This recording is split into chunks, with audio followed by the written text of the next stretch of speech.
All right.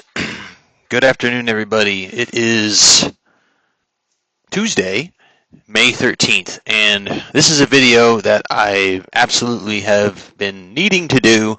I say need, it's not often I say I need to do a video, but I definitely needed to do this video. So I did a video, I forget when it was exactly, I think it was probably a couple weeks ago, about doing the focusing in STEM modes on the Themis, which has the CS probe correction.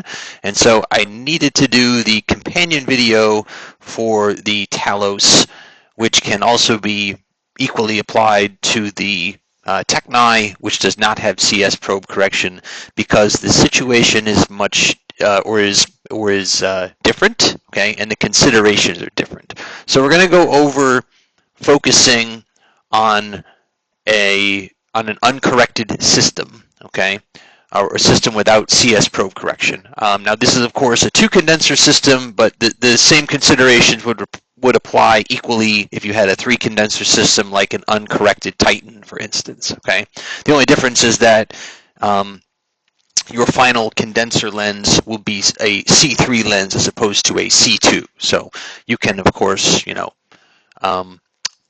modify my instructions accordingly. So anyways, let me go ahead and open the column valves. So the sample I've got in here, it's a lacy carbon support film grid, which has some core shell particles. So this is really perfect to demonstrate what we need to demonstrate here, because we've got amorphous support film with open areas, which is going to make what we need to do easier to do. I already loaded my alignment file, and then, well, here, let me start from the beginning here. Okay, close column valves, because normally we do this before we close the column valves or open the column valves. Load your alignment file, and then we have a FEG register for STEM or nanoprobe mode, which is where we have the gun lens strongly excited. So I'm going to go ahead and load that FEG register. Again, this is just a gun alignment. Although strictly speaking, you could do STEM at any gun lens setting, but this will give you the smaller probes, the more strongly your gun lens is excited. All right, so let's go ahead and open the column valves again. Okay. All right, so I'm going to go ahead here and push eccentric focus. And you can see very clearly, judging by the edge of the support film grid, let me turn off the screen marks here, that I have an overfocus condition in my TEM image, so I'm going to move down with the Z to correct that. And of course, what we're going to see here is that once we get into STEM mode, we're going to deviate from this slightly, very similarly to what we were doing when we were using the Themis as well.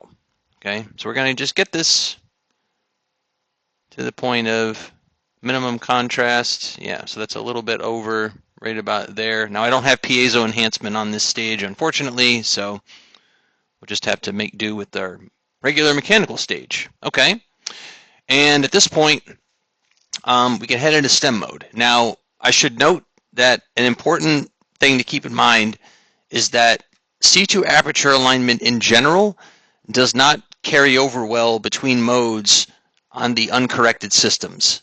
Okay, so in other words, I could align the C2 aperture in TEM mode here at this spot size, but what I tend to find empirically is that if I change the spot size and or change the operating mode to, say, STEM, the alignment doesn't stay good. Okay, so it's very much configuration dependent. Okay, so just to prove it to you, I'm going to go ahead and align the C2 aperture in TEM mode so you can see this. Now, we do have here, we've got a bunch of different options on an uncorrected, or on this system anyway. The 70 is going to give us the right semi-angle of convergence. So on an uncorrected system, depending on, again, what C sub S is for your objective lens, so it can be anywhere in the vicinity of like 9 to 13 millirad for your optimal value of alpha. On this system, C sub S is 1.2, so our optimal value of alpha is around 10 millirad. And so we know that the 70 actually gives us that. Hopefully you have a C2 aperture that gives you the correct angle on your system, but we'll go ahead and we'll have that inserted here. And I'm going to go ahead and do the alignment. So again, you want to expand clockwise from crossover, ignore the astigmatism, expand. Then I have adjust selected, so I'm going to use my multi-functions to center this. Now when we do the alignment in stem mode, we're going to do this at the highest possible magnification. But you can see very clearly that I'm going in and out here without a problem. Okay, so my C2 aperture is aligned in temp mode. So, all right, and so with that, we can go ahead and swap into stem mode. So now, right now, in temp mode, just like in the corrected system, our condenser is in microprobe mode, and then when we switch into stem, it will go into nanoprobe. So in your stem imaging panel here, you have all the same considerations that we had in the uncorrected or for the corrected system. Okay, you have all the same features here, the options to focus, the auto-eccentric focus, which again it sets the lenses automatically to the eccentric focus values when you go in. Before we do that, though, we need to change the spot number because that does not carry over from stem. I was doing some EDS earlier, and so that's why I have the spot number at 3. So I'm going to go ahead and put this at 9, something more useful for doing high resolution or atomic resolution stem. Okay, and now at this point, I have diffraction on, so I'm seeing a seabed pattern on the screen. Now, of course, I'm not actually scanning right now, so I'm just seeing the direct disk because I'm presumably over vacuum. So what I'm going to do here actually is I'm going to increase my mag up to about 1 million here, and then I'm going to open up Velox acquisition and right-click on my beam position marker and make sure that that is centered. Oops, let me close this. Okay. And now I'm going to turn diffraction off so we see an image of the probe. So you can see now this says SA 630KX, which is the highest indicated mag. We still, did it pull out the HADF detector? It looks like it did. Let's mag down here. So I'm going to mag down until I see the beam, and there it is. Okay. And so now, on this system, or on an uncorrected system, I don't recommend you use the trackball to shift the beam around when you're in SA mode in stem with diffraction off. The better thing to do is to find your direct alignments and click beam shift, and then just use your multi-functions here, because this is going to behave a bit more intuitively. Sorry, let me close the door here.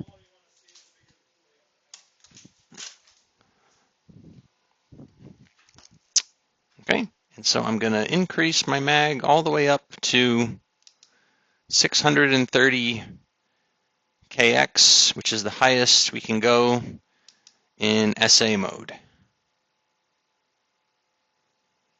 Okay, so I'm turning the mag knob and it's not going any further. Okay, and I'm going to return to activate beam shift as needed. So now if I go back to the stem imaging panel here, so now we've got the different options for focus. So just to review, intensity means my intensity knob does nothing. Okay, I'm turning it right now, it's doing nothing. And my focus knob is controlling C2. Okay, again, on a 3 condenser system, it would be controlling C3. Okay, if I switch this to, let me push eccentric focus here to put everything back. Okay, and then it's going to run normalization.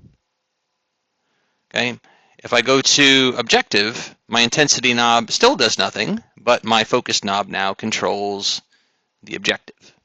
Okay, once again, I'll push eccentric focus to put everything back.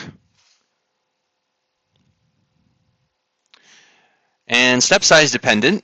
So based on the focus step, this determines whether I'm controlling either C2 or the objective. So now I believe at step 1, this controls the objective, as you can see.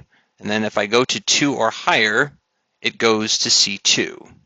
Okay, so you can see it's controlling C2 here. It's not doing anything to objective. I go back to 1, it's controlling objective. Okay, push eccentric focus. And then the last option is intensity and objective. So my intensity knob is controlling C2, as you can see, and my focus knob is controlling objective, as you can see. Okay. Go to eccentric focus. This would be the same thing if I push eccentric focus on the right-hand panel. Okay. All right. So now the question is, which of these do we want to use? Okay. So on the system with the CS probe correction, I discussed why you want to leave this on objective and to do that. Okay. But we're now on a system without CS probe correction. So what do we want to do here? Okay. Now I'm going to be the first one to admit that what I'm about to tell you is in a little bit of, contradiction to what I've discussed with you before. Okay. Part of the reason for this though is that, we learn new things and we understand things differently, and I've discussed some things with some people that I value and that have understanding of these tools far beyond what I have. And so what we actually want to do here on this type of system is we want to use intensity. Okay, so in other words, we're keeping the objective fixed and we're doing all of the focusing with C2. Okay, everybody follow me? Okay, so we're not touching the objective lens and we're only adjusting C2. Okay, so now the question is why? Why do we want to use this? So there's two reasons why that we're going to see.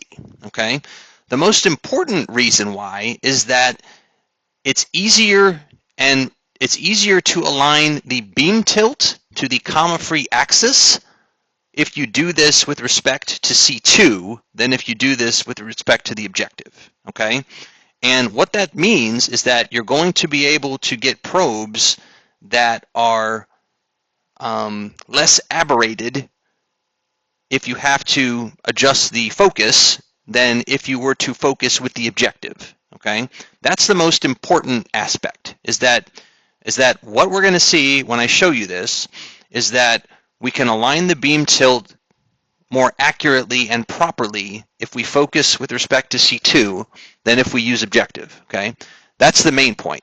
The other point is that, and this was what I discussed with an apps person, is that we can affect a bigger change in the focal state of the probe by making a smaller adjustment to the C2 lens than if we were to make the adjustment with objective. Okay, if that makes any sense. So in other words, we have to modify the optics less to get a change in the focus if we use focus with intensity than if we focus with objective. Okay? So hope you follow that. Okay? But now again, my intensity knob does nothing, but my knob on my focus knob is controlling C2 and my objective lens is now fixed. Okay? All right, so what do we have to do here? So we have to align the C2 aperture. Okay? I'm going to come back here. Well, actually, you know what I'm going to do just to make this, a little more aesthetic here. Let me go ahead and I'm going to change the shape of the beam here. I'm going to just use condenser here. Now, this may not actually be true condenser astigmatism I'm correcting, but we'll just assume that it is for the moment. And then I'm going to activate beam shift. Oh, okay, that's right. So on my screen, this actually looks more elliptical. There we go.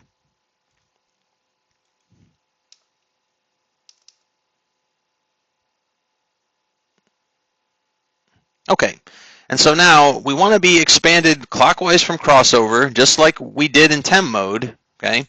And my beam is wobbling around on me here. Okay, and we're going to expand clockwise, and you can see my beam is not centered. So I'm going to go to the adjust controls next to condenser 2, and I'm going to center this. Okay, and I'm going to do maybe 3 iterations here. I shouldn't need that much, or more than that, I should say. Okay, and now if I deselect adjust, it should go right back to beam shift.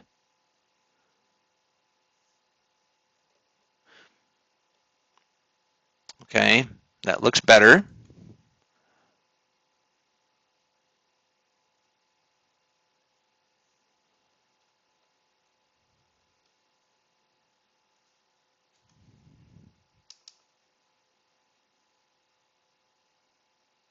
You don't want to do this all the way with the beam minimized. I mean, you can see there's that caustic spot in the center. So this is the state you want to start from, okay? Where you've got this diffuse halo around the caustic spot. Okay, and that looks good there, okay? Now we can make one more tweak here. Obviously, there's going to be some hysteresis as we do this, so we can only get it, so accurate, but that looks fine, okay?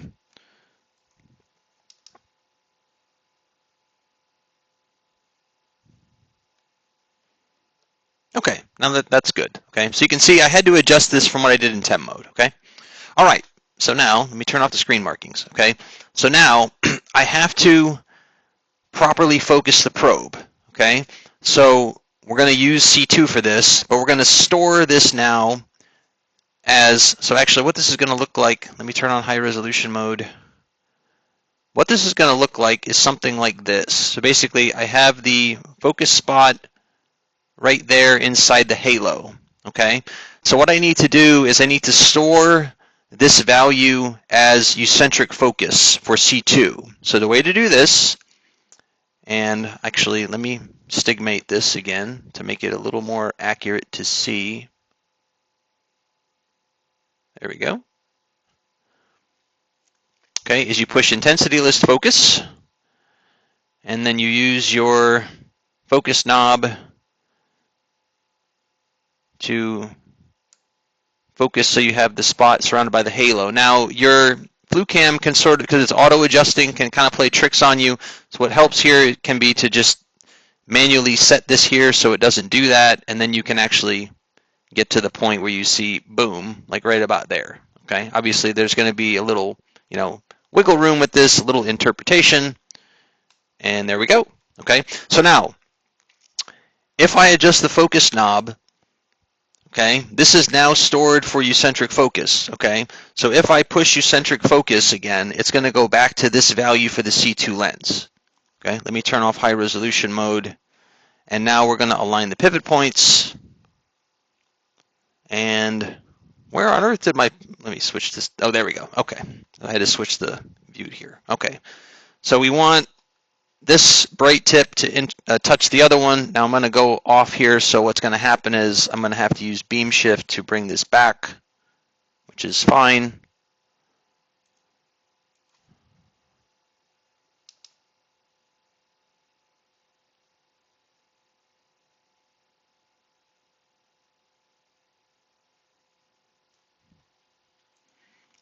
Okay, we'll beam shift back here, and now we'll do the Y pivot point.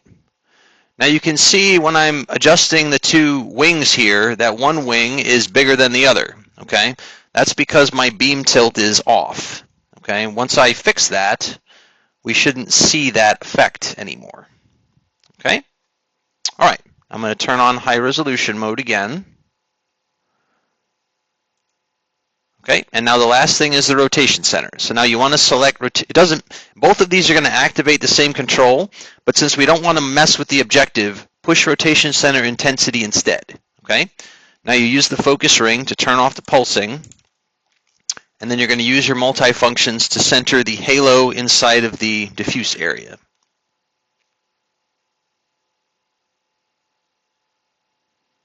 Just like that. Okay, now you can see I've got a little bit of astigmatism again. So I'm going to click done, and I'm going to go back to condenser, And I'm going to go ahead, because this is going to be somewhat coupled to the beam tilt. If the beam tilt is off by quite a bit, then it can give you astigmatism. Okay. All right. And there we go. Okay. So we are ready now to stem image. Okay. So I'm going to go ahead. I'm not going to bother aligning the beam tilt or the beam shift. I'm sorry, because it's going to move around anyway. Let me turn this off. Okay. And we're going to go. I'm going to turn diffraction back on. Okay, there's my HADF markings.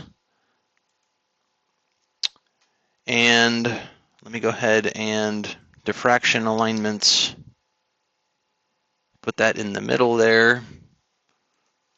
And we'll go ahead and start the live stem image here. So in Velox acquisition. Okay, so let's adjust our gain and offset here. Mostly the gain. Which makes sense because I was using spot size 3 before. Okay, so now the film is flat.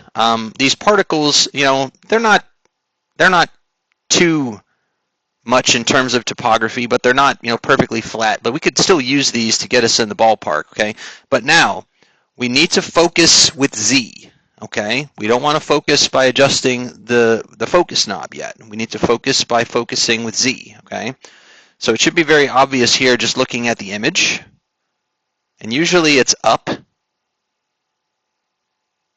Okay, and just focus till we get a nice. Now you can see I kind of overshot it. Let me adjust the gamma here a little bit down.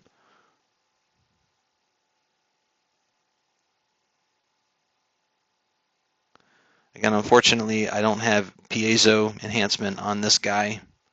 I wonder if you can get that on Talos's, but that looks good right there. So I'm not going to even mess with this.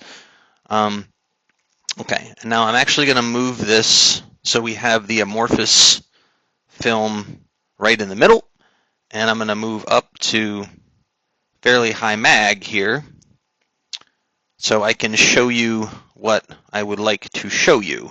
So right now we're over the amorphous carbon support film, and what I'm going to do here is I'm going to increase my camera length considerably to make this easier to see. So we can do this in the stem detector panel in the UI, or you can do this actually inside Velox right here in detector layout. I'll just go ahead and do this here. I also went to high resolution mode, so I'm going to increase this. Let's put it at, this should be like 410, I believe. Yeah.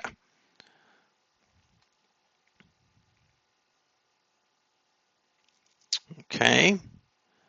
And now I'm going to find direct alignment, and I'm going to precisely center.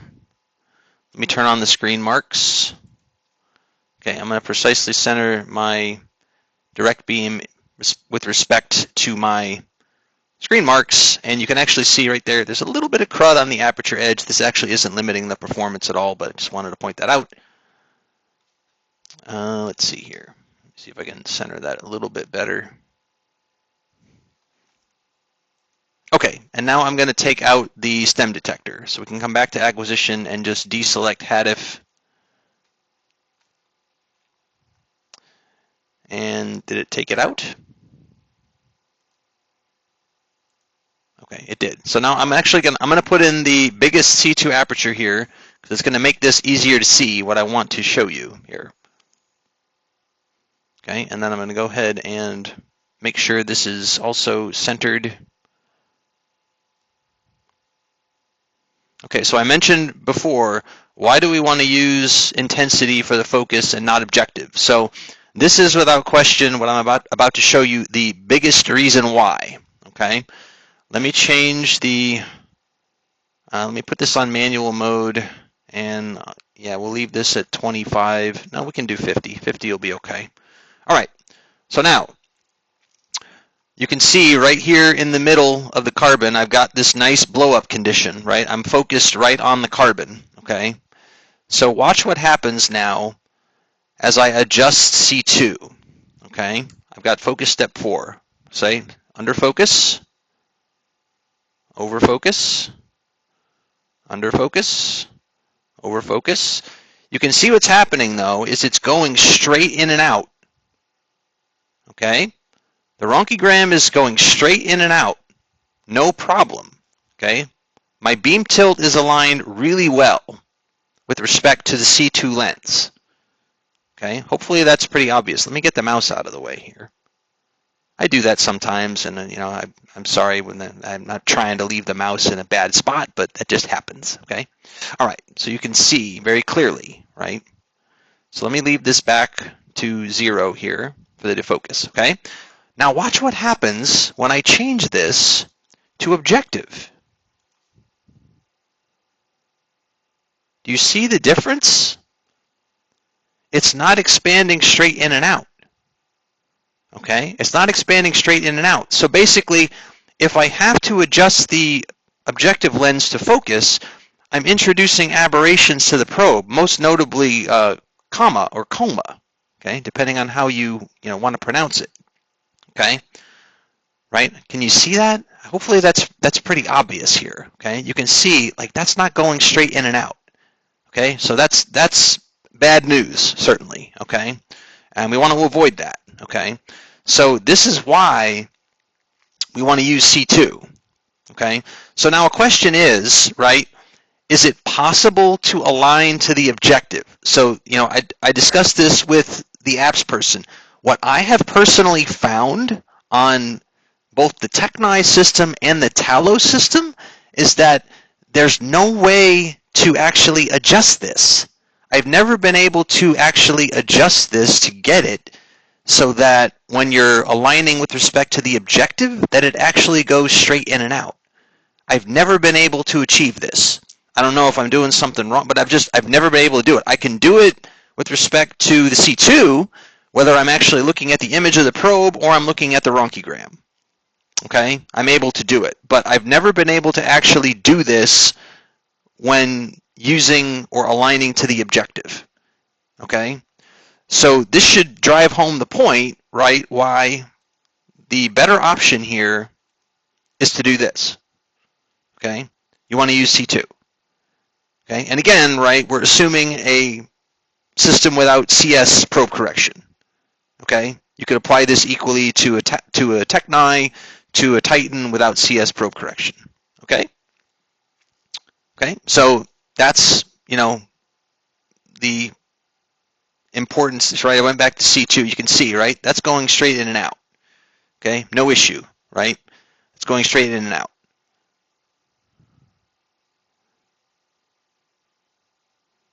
Okay, so let me go ahead and I had the screen markings here to ensure that I could find my way back to the right C2 aperture position.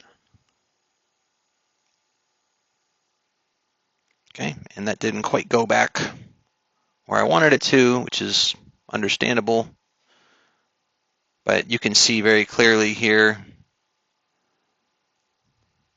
okay, I have good alignment. Now, the last thing here, of course, is if there's any astigmatism left, okay, you can correct it by looking at the ronchigram, or you can correct it by looking at the actual image. So we can actually do this in the ronchigram here. So again, you're looking for, you can kind of see there's some streaking left to right here. Okay, so there we go. So that's better right there.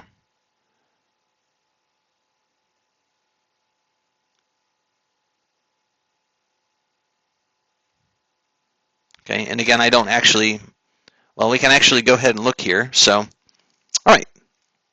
So let me put this back down.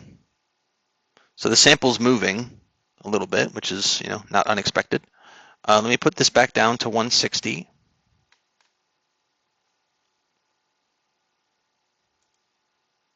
Okay, we'll do HDR, insert detector, and let's take a look here.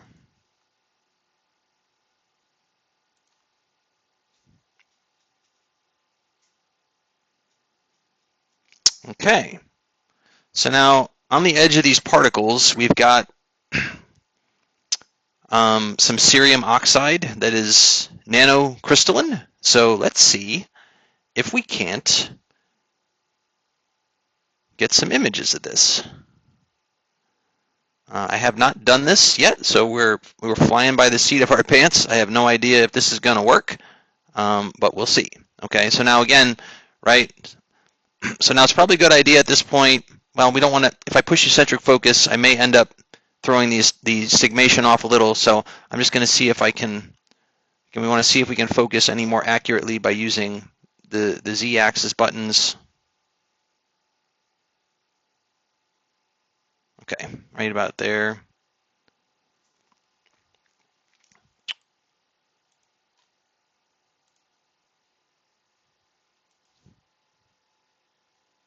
All right, let me put the step back down maybe to like 2. We'll see if we can't get any atomic level detail in here. This is going to be kind of tricky because you've got all these particles kind of overlapping, so that makes this kind of difficult.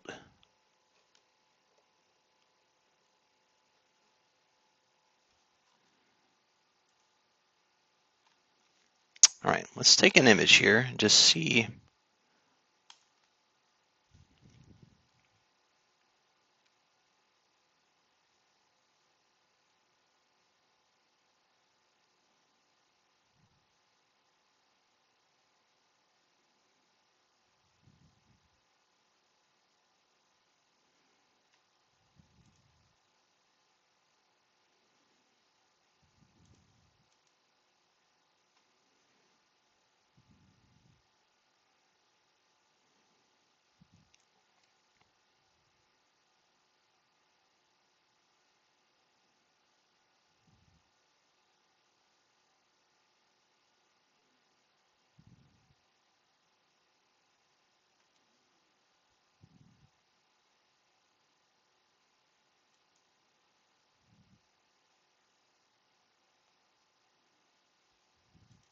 Yeah, so you can actually see some in here. Now again, there's a lot of overlap of stuff on this, but yes, you can see some atomic level detail. Again, because you have so much overlap of the particles, and you can actually see here in the FFT, there is, yeah, it's a little bit less than, what is that? It's more, yeah, it's about 3 angstrom. But yes, we can see some atomic level detail. Again, if we had a big single crystal, this would be easier to do. But yeah, I just wanted to take a test shot on here just to show this. Okay. Anyways, right? But that's not the point, right? I wanted to show you, right, the optimal way to do the stem alignment and focusing. There's a spot right there that's a little bit more. You notice my defocus is very small, okay? I haven't deviated from eccentric focus by a large amount here, okay? And that's what if we're doing this right, that's exactly what should be happening.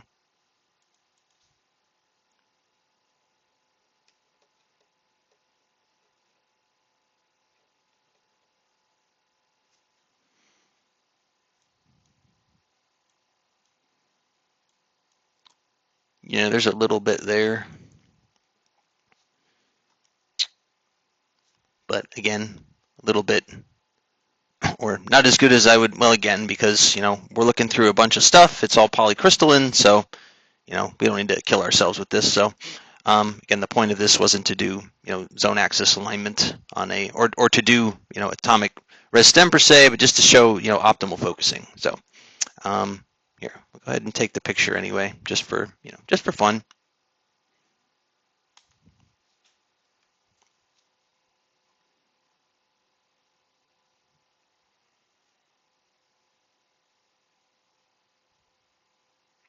I thought about doing this with the cross grading because I have done atomic res on that, but the problem with that is there's no open areas on the film. And I really needed to have some vacuum area on there because it's easier to show the alignment when looking at the probe image that way than if you don't have it. So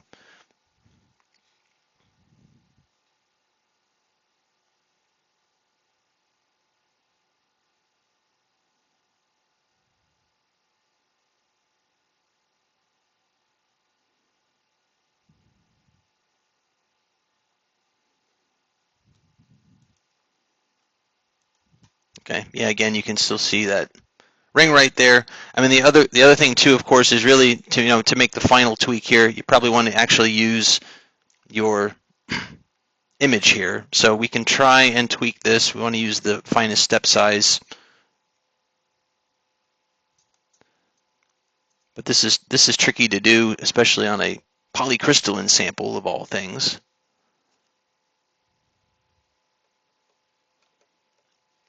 Unless we can find a spot where the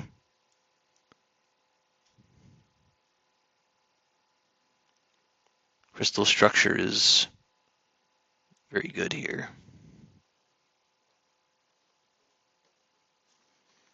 Yeah, this is why a big single crystal works much better for this usually.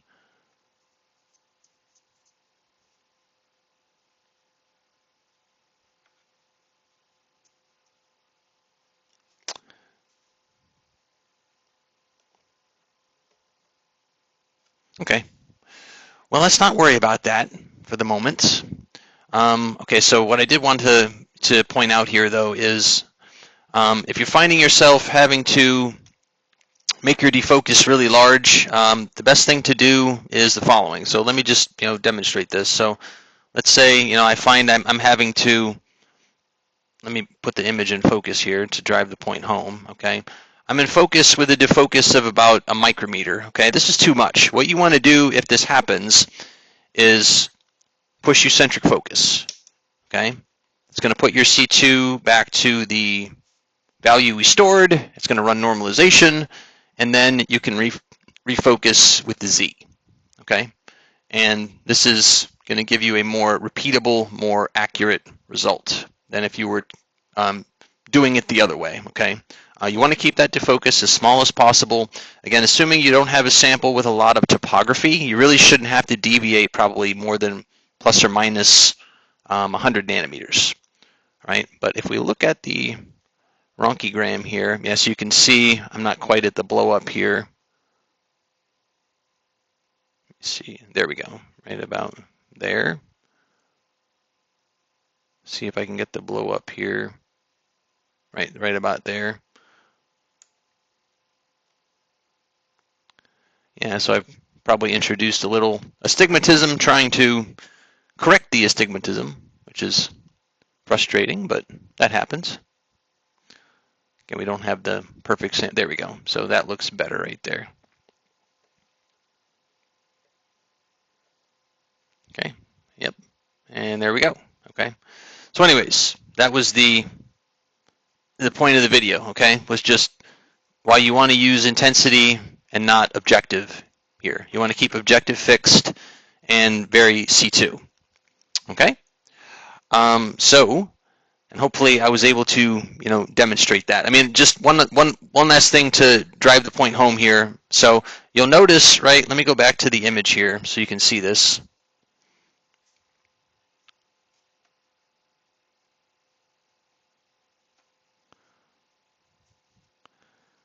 Okay, so now watch the image here as I'm changing the focus.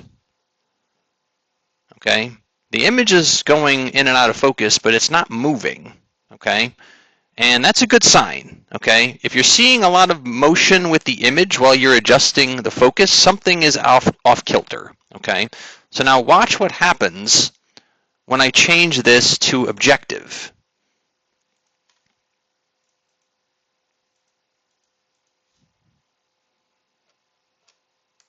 Okay, you see the difference? The image is moving. Okay, hopefully you can see that, but the image is not stationary. Okay, so this is again just illustrating why we want to be focusing with C2 and keeping the objective fixed and not vice versa. Okay, so you can see very clearly that that is wobbling around, which is again usually indicative of something being off kilter. Again, I showed you in the ronchigram how the beam tilt was clearly off with the objective being used for the focus. All right, so I'm going to, now again, if we've thrown everything out off sorts here, so go back to intensity and then just push eccentric focus. That puts your objective and your C2 back to the default values. Okay, and there we have it. Okay, so hopefully you found that helpful, and hopefully we can finally kind of put this to bed. I know that there's been some kind of differing information about this over the years. I mean, the most, and again, I confirm this with an apps person that I really trust and has good insights into things. And he confirmed what I was saying. I was like, well, it looks like C2 is working better. He's like, yeah, no, that's right. That's what we recommend. I mean, part of this, of course, is sometimes you're getting contradictory information from people, and that's understandable. I mean, because people have different opinions about things or different extent of knowledge. So, but anyways, that was the important video I wanted to do about focusing in STEM mode on an uncorrected system. So hope you're having a good week. I'm actually going to be out of town next week, so I don't know if I'll be able to upload any videos. Maybe I will, because the last time I think I went away this time last year, I actually had a chance to do that. So we'll see. Hope everything's going well for you, and again, if you have any questions or comments, please let me know. All right, take care.